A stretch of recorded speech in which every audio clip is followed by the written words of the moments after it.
Today I will talk about experimental studies. This is part one of my two lectures on experimental studies. And these lectures are one of my series of lectures on research methodology.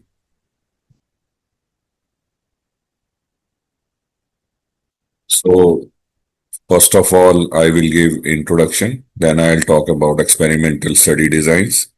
Then I'll talk about complete randomized design. Then I'll talk about randomized block design. Then I'll talk about Latin square design. And second part of my lecture will be on factorial design. So research studies can be divided into observational and experimental. I have already covered the two of the longitudinal studies, cohort and case control, in my previous lecture. The second type of study is experimental study, and these are of various types. One is pre-experimental, the other is experimental, then quasi-experimental, and statistical designs, which include completely randomized design, randomized block design, Latin square design, and factorial design. This I have taken from internet. Studies can be divided into descriptive and analytic. Analytical studies include experimental and observational, and experimental include randomized, parallel, and crossover. A research design is defined as the overall plan or structure that guides the process of conducting research. It is a critical component of the research process and serve as a blueprint for how a study will be carried out, including the methods and techniques that will be used to collect and analyze data. Key elements of research design include research objectives, research question or hypothesis, data collection methods, data collection instruments, data analysis, time frame of study, ethical considerations, resources required, and data presentation and reporting. These are not in a particular sequence. Extraneous variables, also known as external variables, relevant variables, situational variables, or confounding variables. We should have measurements or data of the extraneous variables. We can handle the extraneous variables by elimination, matching, restriction, randomization, and spatial experimental designs, which I will talk about in my present lecture and part 2 of this lecture. A confounding variable is an extraneous variable in a statistical model that correlates with both dependent and independent variables. Here, presence of confounding variable, which is CV, results in spurious association between variable X and Y. I have a complete lecture on confounding variable and how to handle confounding variable on my YouTube channel. Then principles of design of experiment as given by Professor Fisher. First principle is principle of randomization, then principle of replication. These two are applicable in a homogeneous situation. Then the third one is principle of local control, which is applicable in heterogeneous situation. This will be more clear in my lecture towards the end of the lecture. Principle of randomization. It is the random process of assigning experimental units to different treatment or intervention groups. It ensures that every experimental unit has an equal and unbiased probability of being assigned to any one treatment or group. Randomization helps eliminate systematic bias from unknown or extraneous variables, factors not controlled by researchers. So it takes care of unknown variables which are not controlled by a researcher. Randomization is needed at 3 steps during a research study. One is during sampling step from the population. The other is during assignment of subjects into two groups, group 1 and group 2. And the third is the random assignment of labels, experimental group and control group to group 1 and group 2. Methods of randomization include lottery method, Tippett method, which uses random number table, grading method, and numbering method. Second principle, principle of replication. Principle of replication in experimental design involves repeating an experiment multiple times or applying the same treatment to several experimental units to increase statistical accuracy and reliability. This repetition helps to reduce experimental error by estimating the variability that is not due to the treatment, allowing for more precise comparison of treatment effects. We use replication to estimate the experimental error. Then principle of local control, for example, use of various blocks, especially in agricultural study design. The other example is if an externus variable is age in a clinical trial, we can divide sample into homogeneous block or homogeneous groups of age variable like children, adult, and old age. So these are three homogeneous groups which are internally homogeneous and otherwise age is heterogeneous variable. Experimental design, it is a set of strategies adopted to get valid estimate of treatment effects with minimal experimental error. Experiment should have internal validity and external validity. Experimental unit is the smallest entity to which a treatment is applied and from which a measurement is recorded. Experimental error is a random variation in the results that arise from the difference between experimental units as well as other uncontrolled factors. It is the variability in measurements that cannot be explained by treatment applied. It is an unavoidable part of experimentation and must be managed through methods like randomization, replication, and local control to ensure valid results. Experimental design strategy include the presence of control group, use of placebo, single and double blind, randomization, before and after comparison, crossover balance design, prevention of various biases, identification of confounding variable. These are not in a particular sequence. So placebo conditions. In experimental design, a placebo condition is a control group that receives a fake treatment that looks identical to real treatment but lacks the active ingredients. This condition allows researcher to isolate the effect of the actual treatment from the placebo effect, which is a genuine psychological and physiological response triggered by a person's belief in the treatment, expectations, and context of receiving care. By comparing the outcomes of the active treatment group to the placebo group, researchers can determine if the treatment itself has a specific measurable effect beyond what can be attributed to psychological factors. A little bit about crossover experiment. There are usually two groups in crossover experiments, Group A and Group B. Group A will receive placebo in period 1 and drug in period 2, assuming no carryover effect of placebo from period 1 to period 2. Group B will receive drug in period 1 and placebo in period 2, assuming no carryover effect of drug from period 1 to period 2. In case of more than two groups, we can use Latin square design. So these are the steps of experimental design. One is stage 1, where we have statement of research problem. We review the literature and we formulate a hypothesis. In step 2, we formulate a research design where we list various factors.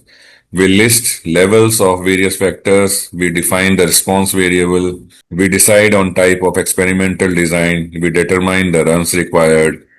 Then we calculate the sample size. We identify the best sampling design. We do the experimentation and we collect the data. Then we analyze the data. We write the results and conclusion and we finally make a report. Now, different types of experimental study designs. These are various symbols which are used. X stands for treatment, intervention, or independent variable.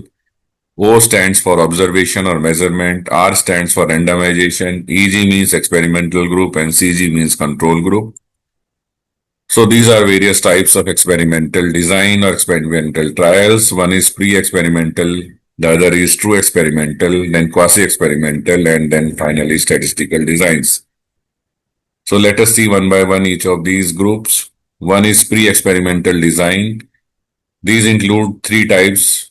First one is one group pre-test, post-test study. So there is only one group, there is no control group here. And in all these three, there is no randomization. So here we have a pre-test measurement and then we have a post-test measurement. In a one-shot case study, we have the treatment followed by the measurement. So it is a one measurement only. Then there is the third type known as static group comparison where we have a control group. Here we have only the measurements which are after the treatment or placebo.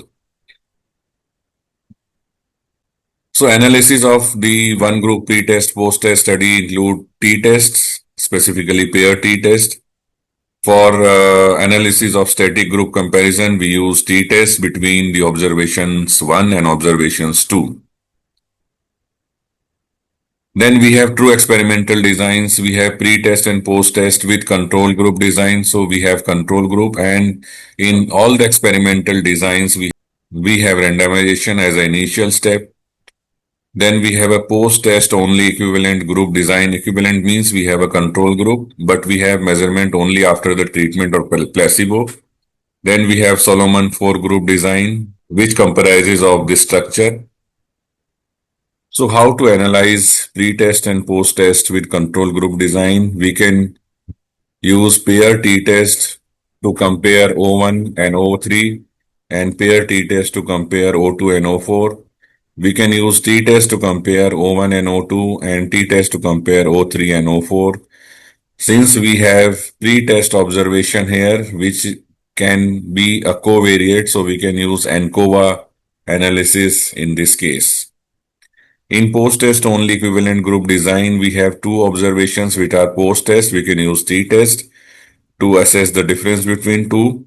In a Solomon 4 group design, we can use ANOVA to compare O2, O4, O5, O6, or we can use ANCOVA to compare O1, O2, O3, O4, where O1 and O3 are covariate and O2, O4 are the response variable and X is the treatment variable. We can also use t-test to compare the pre-test values of these first two groups. In quasi-experimental design, we have again two types. One is time series design, the other is multiple time series design. We can use t-test for analysis of these type of experiments. Other methods to analyze the quasi-experimental design includes regression analysis, time series analysis, interrupted time series analysis, difference in differences, propensity score matching, analysis of covariance, and regression discontinuity design. Then let us see an example of pre-test, post-test with control group design using Python code. This is a design where there is a pre-test observation and post-test observation of both experimental group and control group. So let us say we have a total of 40 diabetic subjects which are divided randomly into experimental group and control group with 20 subjects each. Experimental group is given new hypoglycemic drug where control group is given placebo. Both groups have pre-test and post-test blood glucose measurements. The pre-test observation of experimental group have a mean of 150.9, whereas the post-test observation have a mean of 117.5. So there is reduction in blood glucose level after use of new hypoglycemic drug. Whereas in control group, pre-test mean was 128.9 and post-test mean was 128.25. So on visual inspection, there was no significant reduction in blood glucose level. So let us do the statistical analysis in this case. So these are various libraries which will be used. This is our data. And so this is the pre-test mean blood glucose level of 150.9 in experimental group with a post-test blood glucose level of 117.45. Similarly, these are pre-test and post-test mean of blood glucose levels of control group. Then pair t-test between pre-test and post-test. So in case of the experimental group, there was significant reduction or difference between pre-test and post-test readings, whereas in case of control group, the difference was not statistically significant. We have used independent t-tests to compare O3 and O4 and O1 and O2. So the pre-test, that is O1 and O2, the difference was significant, and the post-test between O3 and O4, the difference was not very much significant. The p-value was 0.058. So ANOVA with covariate using stats model. So ANOVA with covariate is equivalent to ANCOVA. So we have used stats model library here, and we found that the p-values for both the group code, that is experimental group and control group, and the pre-test blood glucose level as a covariate. So p-values of both these are significant. The same ANCOVA we can use Penguin library, and the results are similar. So what is the interpretation? If the p-value for categorical independent variable, which is the treatment here, that is the control group and experimental group, is significant, it means that there are significant differences in the dependent variables adjusted means across the groups of independent variable after controlling for covariate. And if p-value of covariate for a continuous covariate is significant, it indicates that covariate has statistically significant linear relationship with the dependent variable and its effect is being successfully controlled for in the model. So in our case, the covariate, that is the pre-test blood glucose level, was significantly associated with the post-test blood glucose level in our study, and the model has taken care of that. Then let us see the statistical designs. First one is complete randomized design. A completely randomized design is a simple experimental design where treatments are randomly assigned to all experimental units, ensuring each unit has equal chance of receiving any treatment. It is best for experiments with homogeneous experimental units such as in the laboratory or greenhouse setting where environmental variation are minimal. The main principle is randomization and also application. In case of agriculture land, we have divided the land into various small parts, and the land is homogeneous in horizontal direction as well as in vertical direction. So there is no difference between vertical bands 1, 2, 3, and 4 and horizontal bands level 1, 2, and 3. And we have applied treatments randomly to these smaller units of the agricultural land. So we have applied randomly. So there are in a vertical band 4, there are 2A, and in a vertical band 3, there are 2C. This is because of random assignment. And since we have homogeneity across both the directions, so we have no problem with these replications here. Since we assume that both vertical divisions and horizontal divisions are homogeneous, we just analyze treatment using one-way ANOVA. So these are applications and this is the ANOVA calculation. First, we calculate the totals, then we calculate average of total. We also calculate the square of each reading. We submit that. So this is how we do calculations of ANOVA. This is ANOVA one way. So there is only the treatment sum of square and error sum of square. TSS is total sum of. Then randomized block design. Blocks are homogeneous units within based on the principle of local control. There is heterogeneity between blocks. Aim is to control for one extraneous variable and there is one treatment variable. So in total, there are two factors in randomized block design. Example of blocks in clinical research include blocks of male and female.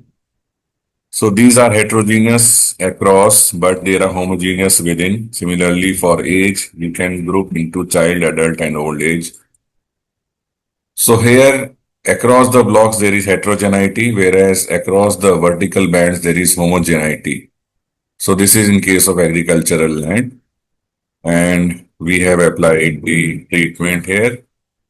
So in this case, we do ANOVA two-way because one way is across various treatments and the other way is across blocks.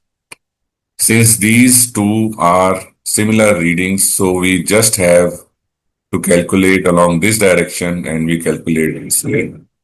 And we can do complete calculations like this. So we have treatment sum of square, block sum of square, and errand sum of square. And Latin square design. A Latin square is a square array of objects, for example, letter A, B, C, and so on, such that each object appear once and only once in each row and each column. Here the number of rows, number of columns, number of treatment must be equal. Aim is to control for two externus variables in addition to treatment variables. So in total of three variables are there. In a Latin square design, in case of agricultural land, we have heterogeneity across the blocks and heterogeneity across the vertical columns, and we have heterogeneity across the treatments. So we need to do a three-way ANOVA here. This is actually a case in case of a clinical trial. We have columns and rows and treatments. So there are three ways for ANOVA. So we have vertical block sum of square, horizontal block sum of square, and treatment sum of square. This is same just to describe or just to show how to calculate the third factor, that is the treatment factor. So we summate the readings of response variable for each factor, then we square it, and similar for other, then we calculate the average and we subtract a correcting factor from this. So let us do the manual calculations of an example of Latin square design. So let us say we have this example here where we have treatment A, B, C, and D. We have these blocks 4 and we have vertical blocks 4 and we have 4 treatments. So all these are 4. So this is prerequisite for a Latin square design. And this 4, 11, and 5, these are the values of response variable. So let us see the calculation. So I have used Microsoft Excel here. So these are the values of response variable across blocks and vertical blocks. And these are the totals. These are square of the totals. Across the verticals, we have total of square as 71. Across the horizontals, we have a total of square readings as 1901. And this is the grand total 87. This is square of 87. And similarly, we handle the treatments. So treatment A, B, C, D, we write the values. These are total of values. So total is, the grand total is 87, similar to this. And we squared these totals and we summate it 1939. This is the ANOVA table where the F ratio of vertical is much more. And if we look at the table of p-values, then we found that only the p-value of verticals was significant. The p-value of blocks was not significant. This was about manual calculation. Then Python code for Latin square design. These are the libraries. This is how our data looks like. So we have in one particular block, we have these 4 verticals and we have these treatments. Then we have these response readings. So first of all, we will do a regression analysis followed by analysis of variance calculation. The readings are here as across the verticals, it is 11.26. Across the blocks, it is 0.35. And across the treatment is 1.88. Found that across the verticals, the p-value is significant. So only significant p-values across the verticals. Then we have used the post hoc comparison here pairwise, and we found that there is a significant difference between the second vertical and other verticals. Because this second and 1 is significant, second and 3 is significant, second and 4 is significant. Then we have factorial design. I will cover factorial design in my second lecture. So this is how we can select our experimental research design. This is a flow chart. Thank you very much. Have a nice day.